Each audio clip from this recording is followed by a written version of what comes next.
Preface to Poems, 1853. In two small volumes of poems, published anonymously, one in 1849, the other in 1852, many of the poems which compose the present volume have already appeared. The rest are now published for the first time. I have, in the present collection, omitted the poem from which the volume published in 1852 took its title. I have done so, not because the subject of it was a Sicilian Greek born between 2,000 and 3,000 years ago, although many persons would think this a sufficient reason. Neither have I done so because I had, in my own opinion, failed in the delineation which I intended to effect. I intended to delineate the feelings of one of the last of the Greek religious philosophers, one of the family of Orpheus and Musaeus, having survived his fellows, living on into a time when the habits of Greek thought and feeling had begun fast to change, character to dwindle, the influence of the sophists to prevail. Into the feelings of a man so situated there entered much that we are accustomed to consider as exclusively modern. How much? The fragments of Empedocles himself which remain to us are sufficient at least to indicate what those who are familiar only with the great monuments of early Greek genius supposed to be its exclusive characteristics, have disappeared. The calm, the cheerfulness, the disinterested objectivity have disappeared, the dialogue of the mind with itself has commenced, modern problems have presented themselves, we hear already the doubts, we witness the discouragement of Hamlet and of Faust. The representation of such a man's feelings must be interesting, if consistently drawn. We all naturally take pleasure, says Aristotle, in any imitation or representation whatever, this is the basis of our love of poetry, and we take pleasure in them, he adds, because all knowledge is naturally agreeable to us, not to the philosopher only, but to mankind at large. Every representation therefore which is consistently drawn may be supposed to be interesting, inasmuch as it gratifies this natural interest in knowledge of all kinds. What is not interesting is that which does not add to our knowledge of any kind, that which is vaguely conceived and loosely drawn, a representation which is general, indeterminate, and faint, instead of being particular, precise, and firm. Any accurate representation may therefore be expected to be interesting, but, if the representation be a poetical one, more than this is demanded. It is demanded, not only that it shall interest, but also that it shall inspirit and rejoice the reader, that it shall convey a charm, and infuse delight. For the Muses, as Hesiod says, were born that they might be a forgetfulness of evils, and a truce from cares, and it is not enough that the poet should add to the knowledge of men, it is required of him also that he should add to their happiness. All art, says Schiller, is dedicated to joy, and there is no higher and no more serious problem, than how to make men happy. The right art is that alone, which creates the highest enjoyment. A poetical work, therefore, is not yet justified when it has been shown to be an accurate, and therefore interesting representation, it has to be shown also that it is a representation from which men can derive enjoyment. In presence of the most tragic circumstances, represented in a work of art, the feeling of enjoyment, as is well known, may still subsist. The representation of the most utter calamity, of the liveliest anguish, is not sufficient to destroy it. The more tragic the situation, the deeper becomes the enjoyment, and the situation is more tragic in proportion as it becomes more terrible. What then are the situations, from the representation of which, though accurate, no poetical enjoyment can be derived? They are those in which the suffering finds no vent in action, in which a continuous state of mental distress is prolonged, unrelieved by incident, hope, or resistance, in which there is everything to be endured, nothing to be done. In such situations there is inevitably something morbid, in the description of them something monotonous. When they occur in actual life, they are painful, not tragic. The representation of them in poetry is painful also. To this class of situations, poetically faulty as it appears to me, that of Empedocles, as I have endeavored to represent him, belongs, and I have therefore excluded the poem from the present collection. And why, it may be asked, have I entered into this explanation respecting a matter so unimportant as the admission or exclusion of the poem in question? I have done so, because I was anxious to avow that the sole reason for its exclusion was that which has been stated above, and that it has not been excluded in deference to the opinion which many critics of the present day appear to entertain against subjects chosen from distant times and countries, against the choice, in short, of any subjects but modern ones. The poet, it is said, and by an intelligent critic, the poet who would really fix the public attention must leave the exhausted past, and draw his subjects from matters of present import, and therefore both of interest and novelty. Now this view I believe to be completely false. It is worth examining, inasmuch as it is a fair sample of a class of critical dicta everywhere current at the present day, having a philosophical form and air, but no real basis in fact, and which are calculated to vitiate the judgment of readers of poetry, while they exert, so far as they are adopted, a misleading influence on the practice of those who write it. What are the eternal objects of poetry, among all nations and at all times? They are actions, human actions, possessing an inherent interest in themselves, and which are to be communicated in an interesting manner by the art of the poet. Vainly will the latter imagine that he has everything in his own power, that he can make an intrinsically inferior action equally delightful with a more excellent one by his treatment of it. He may indeed compel us to admire his skill, but his work will possess, within itself, an incurable defect. The poet, then, has in the first place to select an excellent action, and what actions are the most excellent?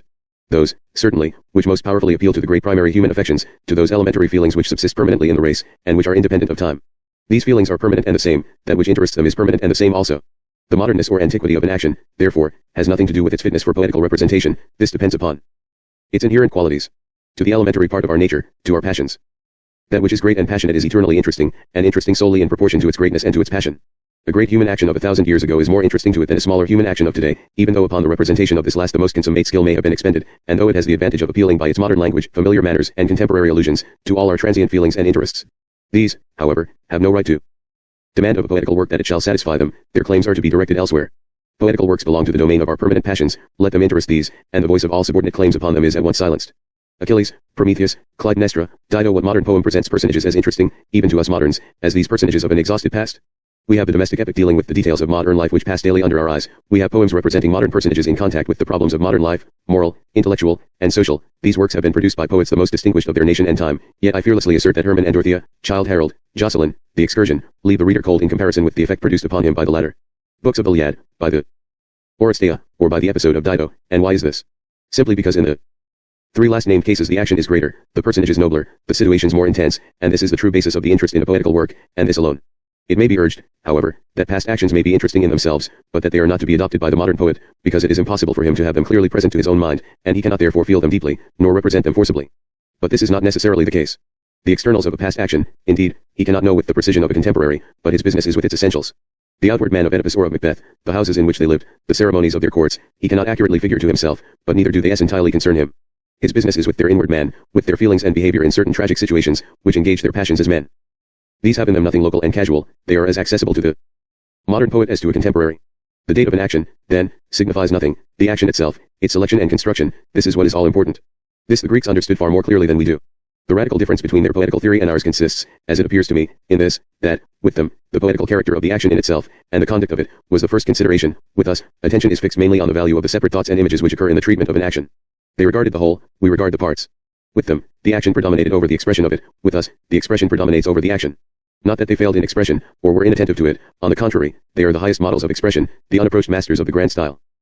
But their expression is so excellent because it is so admirably kept in its right degree of prominence, because it is so simple and so well subordinated, because it draws its force directly from the pregnancy of the matter which it conveys. For what reason was the Greek tragic poet confined to so limited a range of subjects? Because there are so few actions which unite in themselves, in the highest degree, the conditions of excellence, and it was not thought that on any but an excellent subject could an excellent poem be constructed. A few actions, therefore, eminently adapted for tragedy, maintained almost exclusive possession off Greek tragic stage, their significance appeared inexhaustible, they were as permanent problems, perpetually offered to the genius of every fresh poet. This too is the reason of what appears to us moderns a certain baldness of expression in Greek tragedy, of the triviality with which we often reproach the remarks of the chorus, where it takes part in the dialogue, that the action itself, the situation of Orestes, or Merope, or Alcmaeon, was to stand a central point of interest, unforgotten, absorbing, principal, that no accessories were for a moment to distract the spectator's attention from this, that the tone of the parts was to be perpetually kept down, in order not to impair the grandiose effect of the whole. The terrible, old mythic story on which the drama was founded stood, before he entered the theatre, traced in its bare outlines upon the spectator's mind, it stood in his memory, as a group of statuary, faintly seen, at the end of a long and dark vista. Then came the poet, embodying outlines, developing situations, not a word wasted, not a sentiment capriciously thrown in, stroke upon stroke, the drama proceeded, the light deepened upon the group, more and more it revealed itself to the riveted gaze of the spectator, until at last, when the final words were spoken, it stood before him in broad sunlight, a model of immortal beauty. This was what a Greek critic demanded, this was what a Greek poet indeed ought to effect. It signified nothing to what time and action belonged. We do not find that the Preface occupied a particularly high rank among the dramas of Aeschylus, because it represented a matter of contemporary interest. This was not what a cultivated Athenian required. He required that the permanent elements of his nature should be moved, and dramas of which the action, though taken from a long distant mythic time, yet was calculated to accomplish this in a higher degree than that of the Preface, stood higher in his estimation accordingly. The Greeks felt, no doubt, with their exquisite sagacity of taste, that an action of present times was too near them, too much mixed up with what was accidental and passing, to form a sufficiently grand, detached, and self-subsistent object for a tragic poem. Such objects belong to the domain of the comic poet, and of the lighter kinds of poetry. For the more serious kinds, for pragmatic poetry, to use an excellent expression of Polybius, they were more difficult and severe in the range of subjects which they permitted. Their theory and practice alike, the admirable treatise of Aristotle, and the unrivaled works of their poets, exclaim with 1,000 tongues, all depends upon the subject. Choose a fitting action, penetrate yourself with the feeling of its situations, this done, everything else will follow. But for all kinds of poetry alike there was one point on which they were rigidly exacting, the adaptability of the subject to the kind of poetry selected, and the careful construction of the poem. How different a way of thinking from this is ours. We can hardly at the present day understand what Menanders meant when he told a man who inquired as to the progress of his comedy that he had finished it, not having yet written a single line, because he had constructed the action of it in his mind. A modern critic would have assured him that the merit of his piece depended on the brilliant things which arose under his pen as he went along. We have poems which seem to exist merely for the sake of single lines and passages, not for the sake of producing any total impression. We have critics who seem to direct their attention merely to detached expressions, to the language about the action, not to the action itself. I verily think that the majority of them do not in their hearts believe that there is such a thing as a total impression to be derived from a poem at all, or to be demanded from a poet. They think the term a commonplace of metaphysical criticism. They will permit the poet to select any action he pleases, and to suffer that action to go as it will, provided he gratifies them with occasional bursts of fine writing, and with a shower of isolated thoughts and images. That is, they permit him to leave their poetical sense ungratified, provided that he gratifies their rhetorical sense and their curiosity. Of his neglecting to gratify these, there is little danger.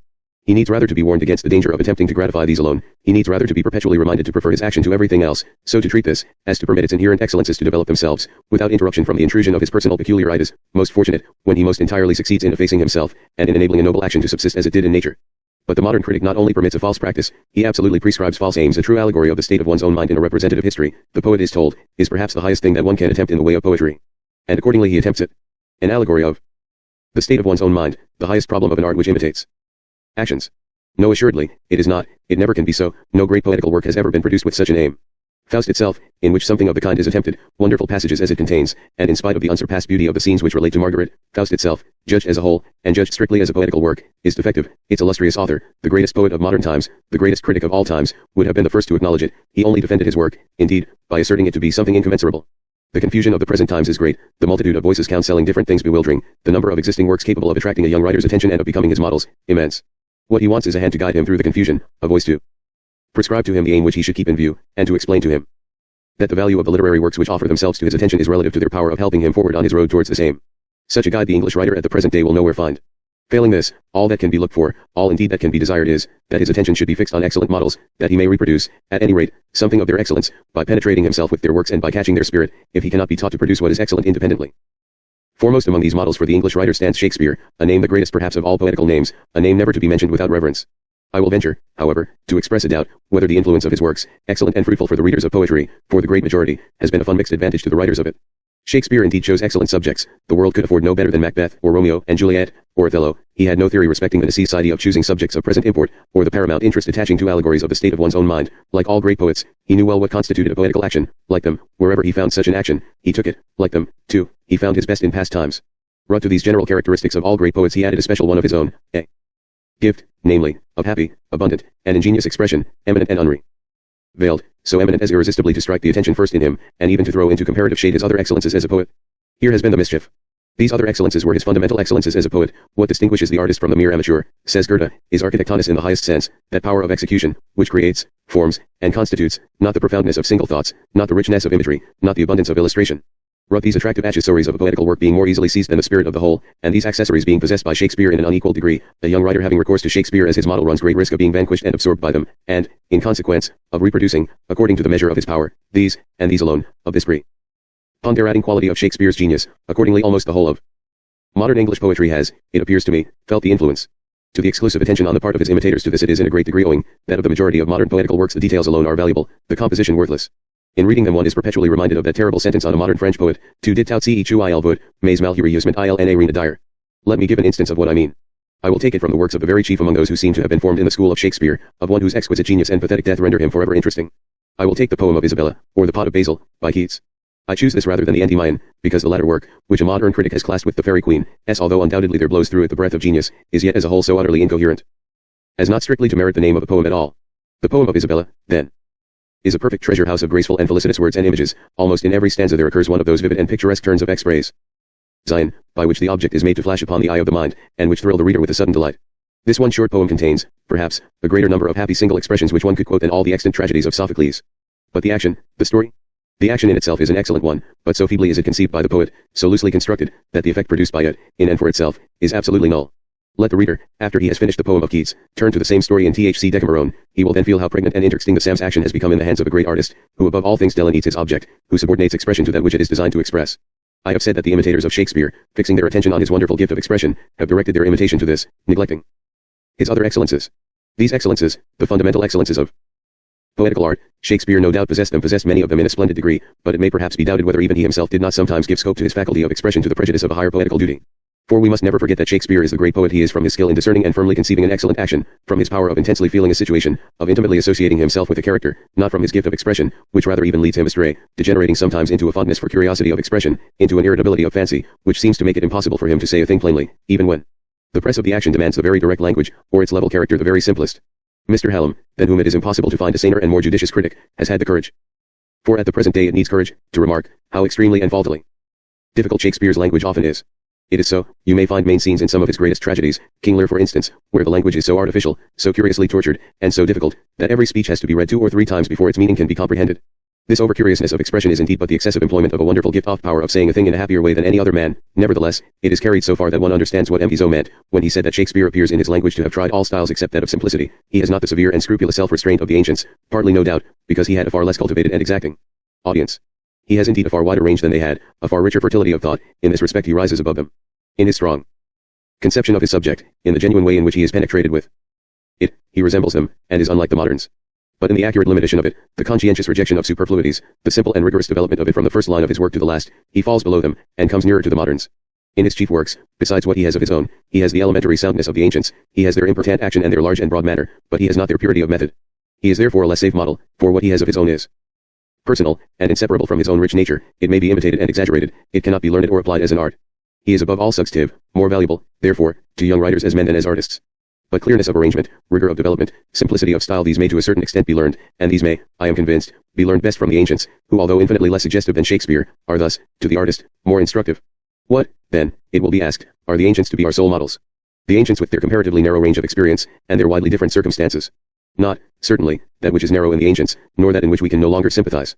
An action like the action of the Antigone of Sophocles, which turns upon the conflict between the hero Ione's duty to her brother's corpse and that to the laws of her country, is no longer one in which it is possible that we should feel a deep interest. I am speaking to, it will be remembered, not of the best sources of intellectual stimulus for the general reader, but of the best models of instruction for the individual writer. This last may certainly learn of the ancients, better than anywhere else, three things which it is vitally important for him to know: the all-importance of the choice of a subject, the necessity of accurate construction, and the subordinate character of expression. He will learn from them how unspeakably superior is the effect of the one moral impression left by a great action treated as a whole, to the effect produced by the most striking single thought or by the happiest image. As he penetrates into the spirit of the great classical works, as he becomes gradually aware of their intense significance, their noble simplicity, and their calm pathos, he will be convinced that it is this effect, unity, and profoundness of moral impression, at which the ancient poets aimed, that it is this which constitutes the grandeur of their works, and which makes them immortal. He will desire to direct his own efforts towards producing the same effect. Above all, he will deliver himself from the jargon of modern criticism, and escape the danger of producing poetical works conceived in the spirit of the passing time, and which partake of its transitoriness. The present age makes great claims upon us, we owe it service, it will not be satisfied without our admiration. I know not how it is, but their commerce with the ancients appears to me to produce, in those who constantly practice it, a steadying and composing effect upon their judgment, not of literary works only, but of men and events in general. They are like persons who have had a very weighty and impressive experience, they are more truly than others under the empire of facts, and more independent of the language current among those with whom they live. They wish neither to applaud nor to revile their age. They wish to know what it is, what it can give them, and whether this is what they want. What they want, they know very well. They want to induce and cultivate what is best and noblest in themselves. They know, too, that this is no easy task. AAF Trader, as Pittacus said, books of KOQXBVE/FEVAT, and they ask themselves sincerely whether their age and its literature can assist them in the attempt. If they are endeavoring to practice any art, they remember the plain and simple proceedings of the old artists, who attained their grand results by penetrating themselves with some noble and significant action, not by inflating themselves with a belief in the preeminent importance and greatness of their own times. They do not talk of their mission, nor of interpreting their age, nor of the coming poet. All this, they know, is the mere delirium of vanity. Their business is not to praise their age, but to afford to the men who live in it the highest pleasure which they are capable of feeling. If asked to afford this by means of subjects drawn from the age itself, they ask what special fitness the present age has for supplying them. They are told that it is an era of progress, an age commissioned to carry out the great ideas of industrial development and social amelioration. They reply that with all this they can do nothing, that the elements they need for the exercise of their art are great actions, calculated powerfully and delightfully to effect what is permanent in the human soul, that so far as the present age can supply such actions, they will gladly make use of them, but that an age wanting in moral grandeur can with difficulty supply such, and an age of spiritual discomfort with difficulty be powerfully and delightfully affected by them. A host of voices will indignantly rejoin that the present age is inferior to the past neither in moral grandeur nor in spiritual health. He who possesses the discipline I speak of will content himself with remembering the judgments passed upon the present age, in this respect, by the two men, the one of strongest head, the other of widest culture, whom it has produced, by Goethe and by Niebuhr. It will be sufficient for him that he knows the opinions held by these two great men respecting the present age and its literature, and that he feels assured in his own mind that their aims and demands upon life were such as he would wish, at any rate, his own to be, and their judgment as to what is impeding and disabling such as he may safely follow. He will not, however, maintain a hostile attitude towards the false pretensions of his age. He will content himself with not being overwhelmed by them. He will esteem himself fortunate if he can succeed in banishing from his mind all feelings of contradiction and irritation and impatience, in order to delight himself with the contemplation of some noble action of a heroic time, and to enable others, through his representation of it, to delight in it also. I am far indeed from making any claim, for myself, that I possess this discipline, or for the following poems, that they breathe its spirit. But I say, that in the sincere endeavor to learn and practice, amid the bewildering confusion of our times, what is sound and true in poetical art, I seem to Michel to find the only sure guidance, the only solid footing, among the ancients. They, at any rate, knew what they wanted in art, and we do not. It is this uncertainty which is disheartening, and not hostile criticism. How often have I felt this when reading words of disparagement or of cavil, that it is the uncertainty as to what is really to be aimed at which makes our difficulty, not the dissatisfaction of the critic, who himself suffers from the same uncertainty. Non me. Toi fervida terrent dicta.